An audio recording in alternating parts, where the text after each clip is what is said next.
后来今仔日是教师节连假结束上班的第一天，也受不少的民众到花莲，要协助灾民来清烂土。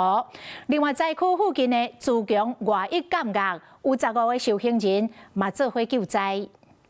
今天呢是连假结束的第一天，可以看到其实还是有不少的铲子超人要来到灾区。连假结束，花莲公路火车头有万有真侪热心的民众。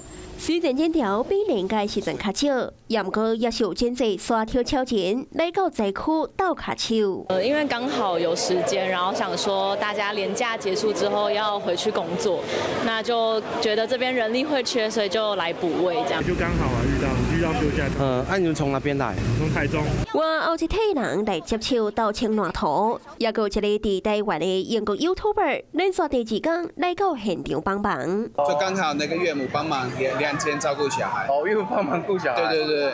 你跟谁下来？就跟我太太，是台湾人，非常团结。看他们就觉得很感动。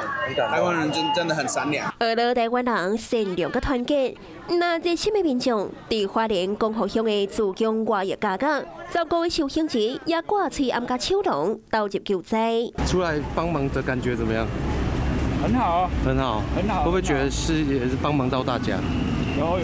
法务部外役界带队官带队听志工的引导，入来灾区斗3天。